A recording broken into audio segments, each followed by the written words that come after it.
أعوذ بالله من الشيطان الرجيم بسم الله الرحمن الرحيم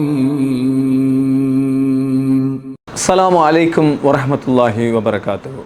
தொலை கேள்விகளும் துரித பதில்களும் என்கின்ற வாட்ஸ்அப் வழியாக கேட்கப்படுகின்ற கேள்விகளுக்குண்டான விளக்கங்களை வாரந்தோறும் வழங்கி வருகிறோம். அந்த வகையிலே இந்த வாரத்துக்குண்டான சில கேள்விகளை உங்களுக்கு மத்தியிலே சமர்ப்பித்து அதற்குண்டான மார்க்கம் சொல்லக்கூடிய விளக்கங்களை விடைகளை இன்றைக்கு நம்ம பார்க்கலாம். அதில் முதலாவது கேள்வியாக தொழுகையினுடைய ஒரு அம்சம் பற்றிய கேள்வி. அதாவது தொழுகையில் இரண்டாவது ரக்காத் முடித்துவிட்டு எழுகிற போது கைகளை உயர்த்தி அல்லாஹு அக்பர் என்று சொல்லிவிட்டு தக்பீரை கட்டுவது பற்றிய கேள்வி. இதில் சில பேர் என்ன செய்கிறாங்கன்னா பொடுபோக்காக இருக்கிறார்கள். இதனுடைய சட்டத்தை பற்றி தெளிவுபடுத்துங்கள் என்று தான் கேள்வி கேட்கப்பட்டது. அந்த கேள்வியினுடைய விடையாக நபிகள் நாயகம் ஸல்லல்லாஹு அலைஹி வஸல்லம் அவர்கள் எவ்வாறு தொழுதார்கள், தக்பீர்கள் கட்டுகிற நேரத்தில், அல்லாஹு அக்பர் என்று சொல்கிற நேரத்தில் தங்களுடைய கைகளை எவ்வாறு வைத்திருந்தார்கள், எப்போது உயர்த்தினார்கள் என்ற செய்தியை இப்னு உமர் ரலியல்லாஹு அன்ஹு அறிவிக்கிறாங்க. 731வது ஹதீஸ் புகாரியில். அதில் தாங்கள் தொழுகை ஆரம்பிக்கும் போது கைகளை உயர்த்தினார்கள். பிறகு அவர்கள் ருக்குவுக்கு செல்கிற போது அல்லாஹு அக்பர் என்று ருக்குவுக்கு செல்கிற போது கைகளை தங்களுடைய தோல் புஜங்களுக்கு நேராகவோ அல்லது காதனுடைய இந்த அடிப்பகுதிக்கு நேராக உயர்த்தினார்கள் என்ற செய்தியை சொல்கிறாங்க. திரும்ப ருக்குவுக்கு போன அவர்கள் திரும்ப நிலைக்கு வருகிற போது, அதாவது சமி அல்லாஹு லிமன் ஹமீதா என்று சொல்கிற போது கைகளை இவ்வாறு உயர்த்தினார்கள் என்று சொல்கிறாங்க. அப்படி சொல்லும்போது இரண்டாவது ரக்காத்தை நபிகள் நாயகம் ஸல்லல்லாஹு அலைஹி வஸல்லம் அவர்கள் முடித்துவிட்டு எழுகிற போது, கீழே சுஜூதுக்கு போய் இரண்டாவது ரக்காத்தை முடித்துவிட்டு அத்தஹியாத் அமர்வில் அமர்ந்துவிட்டு மீண்டும் எழுகிற போது அல்லாஹு அக்பர் என்று கைகளை மீண்டும் உயர்த்திவிட்டு கட்டினார்கள் என்றுதான் இப்னு உமர் ரலியல்லாஹு அன்ஹு அறிவிக்கிறாங்க. இன்னும் பல செய்திகள் உள்ளதை பார்க்கலாம். அப்போ இரண்டாவது ரக்காத்தை முடித்துவிட்டு எப்போதெல்லாம் எழும்புகிறீர்களோ அப்போதெல்லாம் என்ன செய்ய வேண்டும் என்றால் கைகளை உயர்த்திவிட்டு தான் கட்ட வேண்டும். சில பேர் இதில் உள்ள தவறான புரிதல்கள் என்ன என்று சொன்னால், ஹதீஸில் வந்திருக்கக்கூடிய அடிப்படையில் இரண்டாவது ரக்காத்தை முடித்துட்டு எழும்போது இந்த ரெண்டாவது ரக்காத்து அத்தஹியாத்தாகவும் இருக்கலாம், சில நேரம் அத்தஹியாத் இல்லாமல் கூட இருக்கலாம். இப்போ நம்ம இரவு தொழுகையை தொழுகிற போது வித்ரு தொழுகையை தொழுவோம். அப்படின்னா வித்ரு தொழுகை கடைசியாக 3 ரக்காத் தொழுகிற நேரத்தில் ரெண்டாவது ரக்காத்தில் அமர மாட்டோம், அத்தஹியாத்தில் உட்காரது கிடையாது, உட்காராமல் தான் எழுந்திருக்கணும். அப்போ அந்த ரெண்டாவது ரக்காத்தை முடித்துட்டு எழும்போதும் என்ன செய்ய வேண்டிய ஒரு நிலை வரும், கைகளை உயர்த்தித்தான் கட்ட வேண்டும் என்கிற நிலை வரும். அப்போ ஹதீஸின் அடிப்படையில் புரிந்து கொள்ளணும், அத்தஹியாத்தில் அமர்ந்து விட்டுத்தான் முடித்து விட்டுத்தான் எழும்போது தான் அந்த கைகளை உயர்த்த வேண்டும் என்று புரிந்து கொள்ளாமல் இரண்டாவது ரக்காத்தை முடித்து எழுகிற போது கைகளை உயர்த்தி கட்டினார்கள் என்று புரிந்து கொள்ளணும். அதற்கு இன்னும் ஒரு சில செய்திகளை சொல்லலாம், சந்தர்ப்பங்களை. அதாவது தொழுகையில் இமாம் தொழுகை நடத்தி கொண்டிருப்பார், நமக்கு முதலாவது ரக்காத்து தவறிவிட்டதுன்னு வைங்க. இப்போ இமாம் இரண்டாவது ரக்காத்தில் உட்கார்ந்திருந்தால் தவறவிட்டவர் அந்த இமாமுடன் சேருகிற போது அவருக்கு அந்த முதலாவது ரக்காத்தாக தான் கருதப்படும். ஏன்னா அவர் முதல் ரக்காத்தை மிஸ் பண்ணிவிட்டு தவற விட்டுட்டு தான் இந்த ரெண்டாவது ரக்காத்துக்கு வந்தார். ஆனால் இமாமுக்கு அது ரெண்டாவது ரக்காத்து, தவற விடப்பட்டு பின்னாடி தொழுகிற இந்த மாமூனாக இருந்து தொழுகிற இந்த இவருக்கு அது முதலாவது ரக்காத்து. அப்போ இவர் முதலாவது ரக்காத் தான் அந்த அத்தஹியாத்தில் அமருவார். அந்த முதல் ரக்காத்தை முடித்து விட்டு இவர் எழுகிற போது சில பேர் என்ன செய்கிறாங்கண்டா கைகளை உயர்த்தி கட்டுறாங்க. ஆனால் இவருக்கு ஃபஸ்ட் ரக்காத் தானே, முதல் ரக்காத். ஆனால் இவர் என்ன செய்ய தேவையில்லை, கைகளை உயர்த்தி கட்ட வேண்டும் என்கிற அவசியம் இல்லை. ஒரு தவறான புரிதல். இவர் எப்போ கைகளை உயர்த்தணும்னா இமாமுக்கு 3வது ரக்காத்தாக இருக்கும்போது தான் இவருக்கு 2வது ரக்காத்தாக இருக்கும். இப்போ இவர் 2வது ரக்காத்தை முடிச்சுட்டு எழும்போது, இமாம் 3வது ரக்காத்தை முடிச்சுட்டு எழும்புவார்.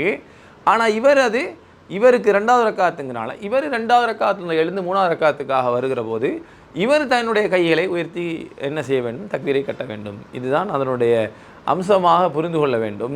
மற்றபடி அத்தஹியாத்தில் உட்கார்ந்து எழும்போதெல்லாம் கைகளை உயர்த்துகிறங்கிற அந்த சப்ஜெக்ட் கிடையாது. முறையாக 4 ரக்காத்துக்கும் ஜமாத்துடன் சேர்ந்து தொழுகிற போது அப்போது அத்தஹியாத் 2வது ரக்காத்தில் அமரணும், 3வது ரக்காத்துக்காக எழுந்திருக்கும் போது என்ன செய்ய வேண்டும், கைகளை உயர்த்தி கட்ட வேண்டும். இதுதான் அந்த கைகளை உயர்த்தி கட்டுதலினுடைய நிலை. ஆனால் இதை வந்து சில பேர் இது நமக்கு சப்ஜெக்டே இல்லைன்னு சில பேர் நினச்சிட்டு இருக்கிறாங்க. என்னென்னா அது வந்து சில பேர் அதில் பொடுபோலுக்காகவே என்ன செய்வாங்க இருப்பாங்க. கைகளை உயர்த்தி கட்டுதலுங்கிறதே சில பேருக்கு இல்லை. சில பேருக்கு வந்து நமக்கே வம்பு, நம்ம எல்லா நேரத்துலையும் கைகளை தூக்கும் அப்படின்னு சொல்லி சில பேர் கைகளை எல்லாத்துலேயும் தூக்கி கட்டுறாங்க. சில பேர் சுஜுது போகல கைகளை தூக்கி கட்டுற ஆக்களும் இருக்கிறாங்க. அதனால் சல்லு கமார் ஐத்துமூனி உசல்லி, என்ன எவ்வாறு தொலைக்கண்டீர்களோ அவ்வாறு தொழுங்கன் நபிகள் நாயகம் ஸல்லல்லாஹு அலைஹி வஸல்லம் அவர்கள் சொல்லியிருப்பதனால ரசூலுல்லாஹ் எங்கே கைகளை உயர்த்தினார்களோ அந்த சந்தர்ப்பத்தில் கைகளை உயர்த்தி ரசூலுல்லாஹ் தொழுத முறைப்படி தொழுவோம். அல்லாஹு தாலா நம்முடைய தொழுகைகளை முறைப்படி அங்கீகரிக்கக்கூடிய வகையில் எங்களுடைய தொழுகையை நம்ம அமைச்சுக்கோம். அல்லாஹு தாலா தொழுகையை நம்ம ஏற்றுக்கொள்வானாக. இரண்டாவது கேள்வி என்னென்னா, அதாவது நான் ஒரு கனவு கண்டேன். அந்த கனவு வந்து பயங்கரமாக இருந்துச்சு. அந்த கனவை பார்த்ததிலிருந்து ஒரு பயமான சூழ்நிலையாக இருக்கிறது.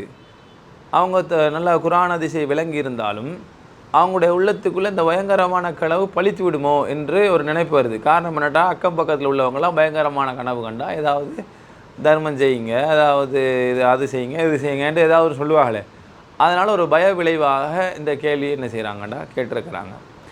இந்த கேள்விக்கு உண்டான விடையாக இந்த கனவுகள் குறித்து இஸ்லாம் சொல்கிற விடயத்தை நம்ம பார்த்தாலே அந்த கெட்ட கனவுகளுக்கு எந்த ஒரு அச்சப்பட தேவையும் இல்லை, பயப்பட தேவையும் இல்லைங்கிறது தெளிவாக நமக்கு தெரியலாம். ரசூலுல்லாஹி ஸல்லல்லாஹு அலைஹி வஸல்லம் அவர்கள் கனவுகள் சம்பந்தமாக சொன்ன ஏராளமான ஹதீஸ்கள் உண்டு. சஹாபாக்களும் ரசூலுல்லாஹ்வுடைய காலத்தில் நிறைய கனவுகளை கண்டிருக்கிறாங்க, பார்த்துருக்கிறாங்க, அதை ரசூலுல்லாஹ்ட்டையும் சொல்லியிருக்கிறாங்க. அப்படி கனவுகள் சம்பந்தப்பட்டு வந்த ஒரு வகை தான் என்னென்னா, நம்ம வந்து தொழுகைக்காக சொல்கிற அதானுடைய வரிகள், இது சம்பந்தமாக வந்த செய்திகளை கூட நம்ம ஆராய்ச்சி பார்த்துருக்கிறோம். இப்போ இதில் கனவுகள் சம்பந்தமாக இஸ்லாம் 3 பங்குகளாக பிரிக்கிறது. நம்ம இரவிலேயோ பகலிலேயோ எந்த நேரத்தில் கனவு காண்றோமே, இந்த கனவு காணுகிற போது இஸ்லாம் அதை 3 பங்குகளாக பிரிக்கிறது. என்ன 3 பங்குகளாக பிரிக்குன்னு சொன்னால், ஒன்று கனவு அல்லாஹ்விடமிருந்து வருகிறது, இன்னுமொரு கனவு ஷைத்தானிடமிருந்து வருகிறது, மற்றொரு கனவு ஒன்றுக்கும் இல்லாமல் சும்மா யதார்த்தமான நம்ம அன்றாட நிகழ்வுகளை எதையாவது ஒன்றை காண்கிறது. இப்போ இந்த 3 கனவுக்கும் உதாரணங்களை நம்ம வந்து பார்க்கலாம். ஒன்று நல்ல செய்தி, மறுமை தொடர்பான செய்தியோ அல்லது ஒரு மனதுக்கு நிம்மதியாக மார்க்கம் அங்கீகரிக்கிற ஒரு நல்ல செய்தியாகவோ அவர் ஒரு செய்தியை காண்கிறார். அந்த செய்தியை பார்த்து அல்ஹம்துலில்லாஹ் என்று சொல்கிற அளவுக்கு தன்னுடைய வாழ்க்கையில் ஒரு சுவாரஸ்யமான ஒரு சம்பவம் நடப்பதை போன்று காண்கிறார். அல்லாஹ் தஆலா முன்கூட்டி வந்து ஒரு அறிவிப்பு செய்கிற மாதிரி அந்த கனவை பார்க்கிறார். அப்போ இது வந்து ரசூலுல்லாஹ் அவங்க சொல்லுகிறார்கள், இந்த நல்ல கனவுகள் வந்து அல்லாஹ்வோட வந்து ஒரு உதாரணமாக வந்து சொர்க்கத்துக்கு போகிற மாதிரி கனவு காண்றான்னு வைங்களேன், அப்படி அவர் கண்டு சந்தோஷப்படுகிறார். அப்படி அந்த சந்தோஷத்தை வந்து அந்த ஏற்படுத்தி அந்த கனவின் மூலம் ஏற்படுத்தி அல்லாஹ் தான், அது அல்லாஹ்வோடு வந்து வந்த கனவு தான் என்று நபிகள் நாயகம் ஸல்லல்லாஹு அலைஹி வஸல்லம் சொன்ன அந்த வகைக்குள்ளே அந்த முதலாவது வகையை அடக்கலாம்.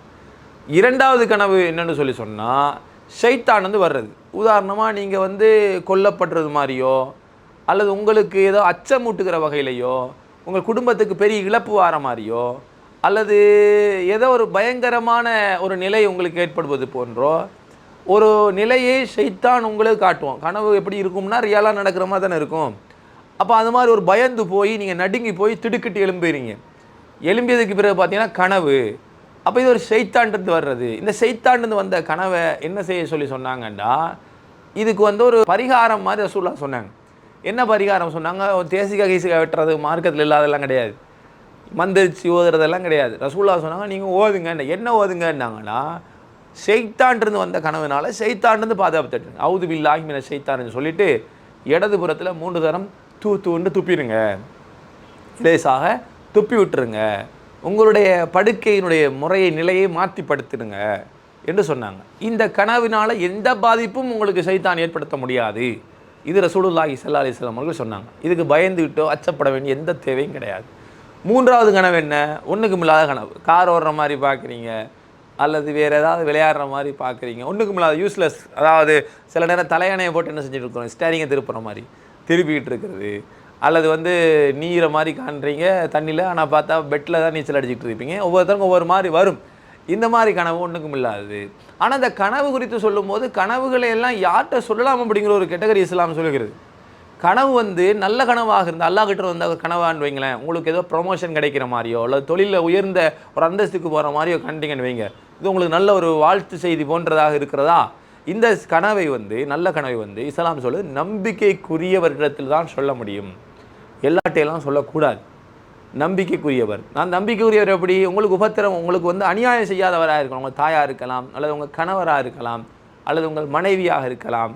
உங்களுக்கு அந்த கனவின் மூலம் அவர்கள் புகழ்கிற அளவுக்கு அல்ஹம்துலில்லாஹ் என்று சொல்கிற அளவுக்கு இருக்கணும். இப்போ யாக்கூப் அலைஹிஸ்ஸலாம் அவர்களிடத்தில் யூசுப் அலைஹிஸ்ஸலாம் அவர்கள் சொன்னார்கள், இன்னி ரஅய்து அஹத அஷர கௌகபா வஷம்ஸ வல் கமர ரஅய்துஹும் லி சாஜிதீன். நான் சூரியனையும் சந்திரனையும் கண்டேன், 11 நட்சத்திரத்தையும் நான் கண்டேன், எனக்கு கட்டுப்பட்டு இருப்பதை போன்று நான் கண்டேன் என்னுடைய தந்தையே என்று யூசுப் அலைஹிஸ்ஸலாம் சொன்னார்களே. அந்த யூசுப் அலைஹிஸ்ஸலாம் அவர்கள் யாக்கூப் அலைஹிஸ்ஸலாம் சொன்ன அந்த கனவு, யாக்கூப் அலைஹிஸ்ஸலாம் ஒரு நம்பிக்கைக்குரியவர். அதே போல் நம்பிக்கைக்குரியவர்கிட்ட சொல்ல வேண்டும். இப்போ நீங்கள் சொர்க்கத்துக்கு போகிற மாதிரி, இல்லாட்டி நீங்கள் வந்து ஒரு ஜாப்பில் வந்து ப்ரொமோஷன் கிடைக்கிற மாதிரி, பொருளாதாரம் உயர்நிலைக்கு நீங்கள் போக போகிற மாதிரி கண்டிங்கன்னு வைங்க. உங்களை நம்பிக்கைக்குரியவர் யார் இருப்பார்? கணவரா மனைவியா வந்து சொல்லுங்கள், நான் இப்படி ஒரு கனவு கண்டேன் அல்ஹம்துலில்லாஹ்னு சொல்லுங்கள். அதை விட்டுட்டு நீங்கள் கண்டவன்ட்டெல்லாம் சொன்னீங்கண்டா என்ன பண்ணுவேன்னா உங்களுக்கு வந்து ஆப்பு வைக்க ஆரம்பிப்பாங்க. பொறாமையின் காரணமாக ஏதாவது செய்யலாம். என்ன பண்ணலாம்?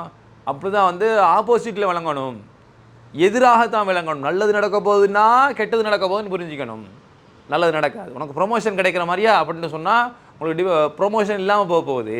ஜாப்பில் இருந்தே உங்களை தூக்க போகிறான், நடுத்தெருவில் நிற்க போகிற, காசு இல்லாமல் பிச்செடுத்து தெரிய போகிற, இந்த மாதிரி சொல்லி விட்டுருவாங்க. அப்போ இன்னும் உங்களுக்கு மன உளைச்சல் ஏற்படும், பயம் ஏற்படும். அதை நினச்சிக்கிட்டே ஒரு ஒரு இக்கட்டான நிலைக்கு நீங்கள் என்ன செய்யப்படுவீங்க, தள்ளப்படலாம். அப்போ அதனால் என்ன சொல்லணும்? நம்பிக்கைக்குரியவர்கிட்ட சொல்லணும். யாக்கூப் அலைஹிஸ்ஸலாம் அவர்களிடத்தில் சொல்கிற நேரத்தில் யூசுப் அலைஹிஸ்ஸலாம் அவர்களுக்கு என்ன அறிவுரை சொல்லப்பட்டுச்சு? யாக்கூப் அலைஹிஸ்ஸலாம் என்ன சொன்னார்கள்?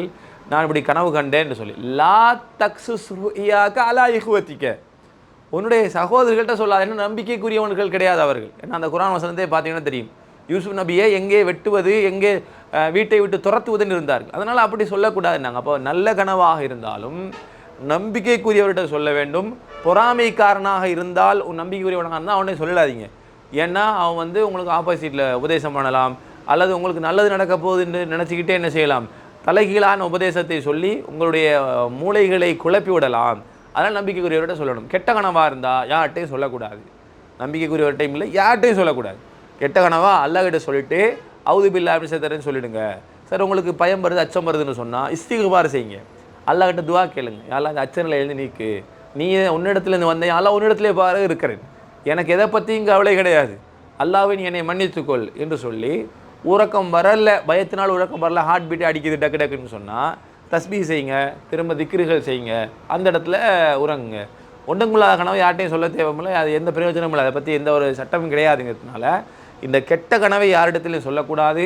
நல்ல கனவை நம்பிக்கைக்குரியவர்கிட்ட சொல்லலாம் அப்படிங்கிற செய்தியை பார்க்குறோம். அதே மாதிரி காணாத கனவை கண்டதாகவும் என்ன செய்யக்கூடாது, சொல்லக்கூடாது. மிகப்பெரிய பொய். ரசூலுல்லாஹ் சொல்கிறாங்க, காணாத கனவை எவன் கண்டதாக சொல்கிறானோ அவன் வந்து 2 வாட்கோதுமையை முடித்து போட சொல்லி மறுமை நாளில் தண்டிக்கப்படுவான். எப்போ அவன் முடிச்சு போகிறது, எப்போ சொர்க்கம் போகிறது? முடியவே முடியாது. முடியாத ஒரு காரியத்தை அல்லாஹ் செய்ய சொல்லுவான். இன்னொரு செய்தியில் பார்த்தீங்கன்னா, ஊசியினுடைய துவாரத்துக்குள் ஒட்டகம் நுழைகின்ற வரைக்கும் சொர்க்கம் போக முடியாதுன்றோம். அதாவது ரசூலுல்லாஹ் எதுக்கு இந்த மாதிரி கம்பேர் பண்ணி சொல்கிறாங்கண்டா, சொர்க்கம் போக முடியாதுனால அந்த அளவுக்கு அல்லாஹ் வேதனைப்படுத்துவான் அப்படிங்கிறாங்க. அதனால் கனவுகள் காணாமல் கண்டதாக சொல்லவும் கூடாது. நல்ல கனவுகள் கண்டீர்கள்னு சொன்னால் நம்பிக்கைக்குரியவர்கிட்ட சொல்லுங்கள். கெட்ட கனவுகள் கண்ட அல்லாஹ்கிட்ட மட்டும் சொல்லி அவுது பில்லாஹி மினஷ் ஷைத்தானிர் சொல்லிவிடுங்க. வேறு யார்ட்டையும் சொல்லிவிடாதீங்க. இதுதான் அவருடைய கணவனுடைய விளக்கம். அதனால் எதற்கும் அச்சப்பட தேவையில்லை. அல்லாஹ் நாடியது மட்டும்தான் எனக்கும் உங்களுக்கும் நடக்கும் என்ற நம்பிக்கையை ஏற்படுத்தி. அடுத்த கேள்வி என்னென்று சொன்னால், கொட்டாவி விடும்போது அவுது பில்லாஹி மினஷ் ஷைத்தானிர் ரஜீம், எடுத்தறியப்பட்ட ஷைத்தானி தீங்கை விட்டு அல்லாஹ்விடத்திலே பாதுகாப்பு தேடுகிறேன் என்று சொல்ல வேண்டுமா? அப்படி சொல்லக்கூடாது என்றால் வேறு ஏதாவது துவாக்கள் உண்டா? அதனுடைய சட்டம் என்னன்னு கேட்குறாங்க. முதல்ல கொட்டாவிங்கிறதை பற்றி ரசூலுல்லாஹி ஸல்லல்லாஹு அலைஹி வஸல்லம் சொல்லும்போது, தும்மல் அல்லாஹ்விடமிருந்து வருகிறது. ஒரு தும்முகிறார்னு சொன்னால் அல்ஹம்துலில்லாஹ் என்று சொல்லட்டும் என்ன. அதை பக்கத்தில் உள்ள யாராவது கேட்டால் யர்ஹமுக்கல்லா, அல்லாஹ் உனக்கு ரஹமத் செய்யட்டும் என்று சொல்லட்டும் என்னாங்க. திரும்ப அதை கேட்ட அந்த தும்மியவர் வந்து யஹ்தீக்குமுல்லாஹு வ யுஸ்லிஹ் பாலக்கும் என்று சொல்லட்டும் என்று ரசூலுல்லாஹ் துஆ ஒரு முறையை, ஒழுங்குமுறையை கற்றுத் தந்தார்கள். ஆனால் கொட்டாவி விடும்போது ரசூலுல்லாஹ் சட்டம் சொன்னாங்க, துஆக்கள் எதுவும் சொல்லலை. கொட்டாவி விடும்போது சட்டம் சொன்னாங்க. என்ன சட்டம் சொன்னாங்க? யாருக்கு அது கொட்டாவி வந்தால் அவர் வந்து கொட்டாவியை ஹா என்று விடக்கூடாமல் அவர் வந்து அந்த கொட்டாவி அடக்கி கொள்ளட்டுமே நாங்கள் சொல்லலாம். பல்ல கடிங்க, அடக்குங்க, எவ்வளோ அடக்குங்கிறதுல 2 ஒன்று. அடக்குங்கிறதுக்கு கொட்டாவி ஆன்னு விட்டுட்டு அடக்கிறதில்ல. கொட்டாவி வரும்போதே அதை பல்ல கடிச்சு பிடிச்சிட்டு சில பேர் அடக்குவாங்க, அடக்க முடியும். ஆனால் அதையும் தாண்டி வருதா, கைகளை வச்சு பொத்திக்கங்க, அது சில பேர் வந்து என்னென்னா கொட்டாய் விடுறதே ஒரு ஸ்டைலாக அப்படி இந்த மாதிரி அது எல்லா ஸ்டைல் ஒன்றுக்கு அப்படியெல்லாம் அங்கே சொல்ல கிடையாது. வாயை வச்சு பொத்துங்க அல்லது அடக்கிங்க, கொட்டாவி வராத அளவுக்கு அடக்கி பிடிச்சு கொள்ளுங்கள். அப்படி தான் கொட்டாவி அடக்குமுறையை சொன்னாங்க ரசூலா. இந்த கொட்டாவி ஷைத்தான்ட்டு வருதுன்னாங்க. தும்மல் அல்லாஹ்கிட்டேருந்து வர்றதுன்னு சொன்னது கொட்டாவி ஷைத்தான்ட்டு வருதுன்னு சொன்னாங்க. ஆனால் ஷைத்தான்ட்டு வருகிற என்று சொல்லிட்டு ரசூலுல்லாஹ் இதற்கு வந்து அவுது பில்லாஹி மினஷ் ஷைத்தானிர் ரஜீம் என்று சொல்லுங்கன்னு கற்றுத்தரவில்லை. ஆனால் கற்றுத்தரவில்லைனாலும் இந்த விடயத்தில் வந்து 2 கருத்தை ஆலிம்களுக்கு மத்தியில் உலமாக்களுக்கு மத்தியில் உண்டு. சில பேர் அவுது பில்லாஹி மினஷ் ஷைத்தானிர் ரஜீம் என்று சொல்லுங்கங்கிறாங்க. அதுக்கு என்ன காரணத்தை சொல்கிறாங்கன்னா அதுவும் ஒரு ஏற்கத்தக்க காரணம் மாதிரி இருக்கும். என்ன காரணம்டா, ஷைத்தான்ட்டிருந்து ஏதாவது தீண்டுதல் ஏற்பட்டால் என்ன சொல்லணும்? அவுது பில்லாஹி மினஷ் ஷைத்தானிர் ரஜீம் சொல்லணும். குர்ஆனை ஓதும்போது அவுது பில்லாஹி மினஷ் ஷைத்தானிர் ரஜீம் என்று சொல்ல சொன்னாங்க. இப்போ கூட நம்ம பார்த்தா கனவுல கெட்ட கனவு கண்டா ஷைத்தான்ட்டு வருதுன்னாங்க. அப்போ ரசூலுல்லாஹ் என்ன சொல்ல சொன்னாங்க? அவுது பில்லாஹி மினஷ் ஷைத்தானிர் ரஜீம்னு சொல்லிட்டு இடது பக்கம் 3 முறை உமிழுங்கன்னாங்க. அதே போல் கொட்டாவி ஷைத்தான்ட்டு வர்றதுனால அவுது பில்லாஹி மினஷ் ஷைத்தானிர் ரஜீம் சொல்லுங்கள், அதில் என்ன பிழை என்று சொல்லி சில பேர் கேட்குறாங்க. அப்போ அதனால் அந்த மாதிரி சில பேர் அவுது பில்லாஹி மினஷ் ஷைத்தானிர் ரஜீம்னு சொல்கிறதுனால அதை தடுக்கவும் முடியாது. அவங்க வந்து இந்த நோக்கத்தில் ரசூலுல்லாஹ் சொன்னாங்க ஷைத்தான்ட்டு பாதுகாப்பு செய்யறது சொல்லி, எனவே கொட்டாவி ஷைத்தான்ட்டு வர்றதா சொன்னாங்க, அதனால் நான் அவுது பில்லாஹி மினஷ் ஷைத்தானிர் ரஜீம் சொல்கிறேன் என்று சொல்வதனால அதை தடுக்கவும் முடியாது. அதனால் சில பேர் வந்து சொல்ல மாட்டாங்க. ஏன் சொல்ல மாட்டாங்க? ரசூலுல்லாஹ் அதுக்குன்னு பிரத்யோகமாக அல்ஹம்துலில்லாஹ் என்று சொல்லி தும்மல் விடும்போது கற்றுத்தந்த மாதிரி கொட்டாவி கற்றுத்தரல, அதனால் நாங்கள் என்ன செய்யறதில்லை, நாங்கள் சொல்ல மாட்டோம்ங்கிறாங்க. அதுவும் மார்க்க அடிப்படையில் சரி. அது 2 கருத்து வேறுபாடு இருந்தாலும் 2 கருத்தும் ஏற்கக்கூடியதாக இருப்பதனால இதை ரசூல் ஸல்லல்லாஹு அலைஹி வஸல்லம் சிலதை உங்களுக்கு நான் வந்து சொல்லியிருக்கிறேன், சிலது நான் உங்களுக்கு சொல்லாமல் விட்டுருக்கிறேன், சிலது தெளிவுபடுத்தியிருக்கிறேன், சிலது நான் விடப்பட்டவங்களுக்கு அனுமதிங்கிற மாதிரி நான் ரசூலுல்லாஹ் சொல்கிறாங்களே, அது மாதிரி புரிந்து கொண்டு சில பேர் இந்த கருத்தடிப்பில் சொல்கிறாங்களே ஷைத்தான்ட்டு வர்றது, அதனால் அவுது பில்லாஹி மினஷ் ஷைத்தானிர் நான் சொல்கிறேன் என்று சொல்கிறாங்களே, அதில் தவறுன்னு சொல்கிறதுக்கு எதுவும் கிடையாது. ஒரு ஆள் கொட்டாய் விட்டுட்டு அவுது பில்லாஹி மினஷ் ஷைத்தானிர் சொல்லலை, அதனால் அவர் சொல்லலைங்கிறதுனால அவர் பாவம் கிடையாது, ரசூலுல்லாஹ் சொல்லலை அதனால் நான் சொல்லலை என்றும் அவர் விட்டுறதுனாலே பிழை கிடையாது. அதனால் இந்த கொட்டாய் விடும்போது அல்லாஹ்கிட்ட பாதுகாப்பு தேடுவதும் மார்க்கத்தில் சில அடிப்படையில் வச்சு செய்கிறாங்க. பாதுகாப்பு தேடாமல் அல்லாஹ்கிட்ட வந்தாங்க ரசூலுல்லாஹ் கட்டுப்படுத்த மட்டும் தான் சொன்னாங்க என்று சொல்லி அதோடு நிறுத்திக்கிறதும் மார்க்க அடிப்படையில் தான் செய்கிறாங்க. அதனால் 2 பேருக்கும் இடையில் வந்து ஒரு பொதுவான அனுமதிங்கிற மாதிரி என்ன செய்யலாம், இந்த செய்திக்குண்டான விடையை பார்க்கலாம். அதே மாதிரி இது மாதிரியான இந்த கேள்விகளுக்குண்டான மார்க்க சந்தேகங்கள் உங்களுக்கு இருக்குமென்றால் எங்களுக்கு இங்கே பதிவு செய்யப்படுகிற இந்த வாட்ஸ்அப் நம்பருக்கு உங்கள் கேள்விகளை அனுப்பி வைங்க. பல கேள்விகள் அனுப்பப்பட்டிருந்தாலும் சில கேள்விகளுக்காக நாங்கள் தொடர்ச்சியாக பதில் சொல்லி கொண்டு வருகிறோம். எனவே உங்களுடைய கேள்விகளுக்கு உண்டான பதில்களும் இன்ஷா அல்லாஹ் சொல்லப்படும். உங்களுக்கு இருக்கக்கூடிய சந்தேகத்தை மறக்காமல் அனுப்புங்க. தொலை கேள்விகளும் துரித பதில்களும் என்கிற இந்த நிகழ்ச்சியினூடாக மார்க்க சந்தேகங்களை விளக்கங்களாக பெற்றுக்கொள்ள முடியும் இன்ஷா அல்லாஹ். அஸ்ஸலாமு அலைக்கும் வரஹ்மத்துல்லாஹி வபரகாத்துஹு.